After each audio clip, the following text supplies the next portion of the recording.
Fala galera, Canel aqui, voltando agora com força total. Hoje eu vou estar falando do capítulo 16 do livro Cidade das Damas, intitulado Sobre as Amazonas. Já deixa aí seu like, seu joinha, seu comentário. Se gostou, faça sua inscrição e vamos ao assunto.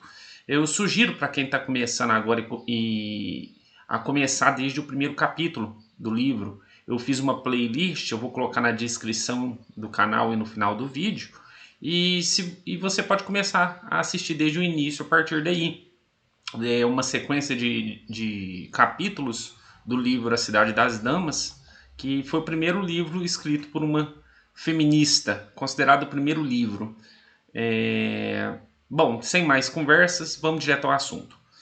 Então, nesse capítulo, Razão ela conta que numa região chamada de Sítia, que supostamente se estendia ao longo das fronteiras da Europa, próximo ao oceano, todos os homens importantes morreram devido à guerra e que sobraram só os homens idosos e as crianças. E então as mulheres se reuniram e decidiram que elas manteriam o domínio do território delas sozinhas e sem estar sujeita aos homens. E depois disso elas baniram todos os homens de suas terras.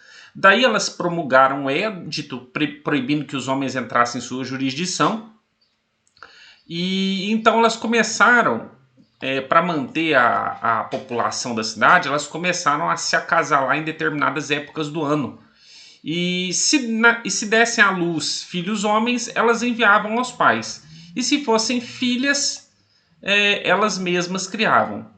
Então elas coroaram duas das mais nobres mulheres entre elas, uma se chamava Lanfeto e a outra era Marpásia, e armadas, elas avançaram contra os inimigos em grandes batalhões, devastando as terras com fogo e espada, e assim elas acabaram se vingando da morte dos maridos.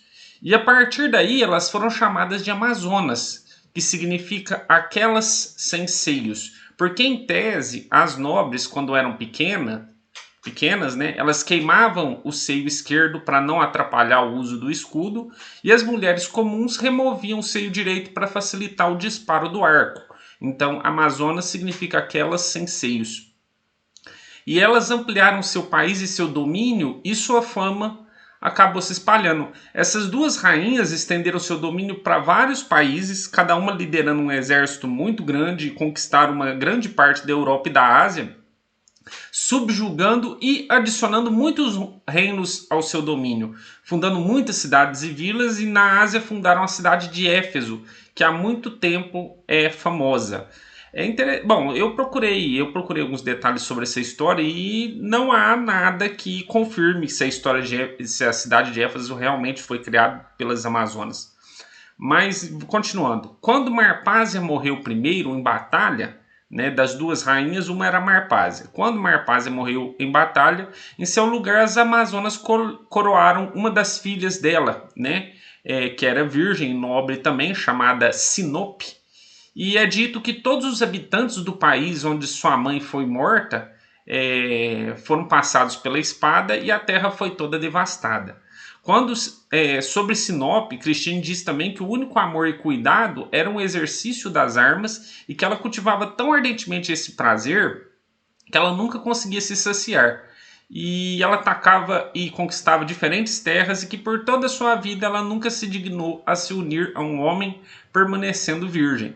É interessante falar que todas essas histórias que ela conta, que a Christine conta, todas acabam mais ou menos do mesmo jeito. As mulheres permanecem sem se casar e não sei o que tem, como se ela fosse um grande troféu que merecesse ser conquistada, um prêmio para o mais nobre homem, algo do tipo. Você vai ver que todas as histórias dela sempre terminam do mesmo jeito. Um relato curioso, né? Por que o nome Amazonas foi escolhido para o estado do Amazonas, o nosso estado brasileiro do Amazonas, né? E se diz que, assim, pela pesquisa que eu fiz, se diz que esse nome foi devido ao relato do explorador espanhol Francisco de Orellana, que navegou pelo rio Amazonas na década de 1540. Segundo os relatos históricos, durante a expedição, Aureliano e sua tripulação supostamente encontraram tribos indígenas formadas por mulheres guerreiras. E essas mulheres teriam resistido aos avanços dos exploradores e lutado com grande habilidade, assim como as lendárias amazonas da mitologia grega. Então, ao associar essas mulheres guerreiras encontradas durante a expedição ao mito das Amazonas gregas, Aureliano ele teria decidido nomear o rio de Amazonas em homenagem a essas figuras lendárias.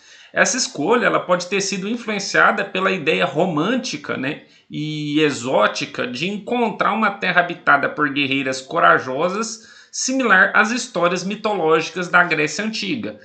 Então, pode ser verdade ou pode não ser, né? A veracidade desses relatos históricos é frequentemente questionada, e alguns historiadores argumentaram que a presença de tribos exclusivamente formadas por mulheres pode ter sido às vezes mal interpretada devido a barreiras linguísticas ou a incompreensões culturais. Independentemente disso, a associação com as Amazonas gregas acabou permanecendo, e o nome foi atribuído ao rio e posteriormente ao Estado brasileiro. Então é isso. Se vocês gostaram, dê o like, dê o joinha. Vou continuar com esse trabalho, sempre trazendo aí os novos capítulos até terminar esse livro. E é isso. Até mais, pessoal.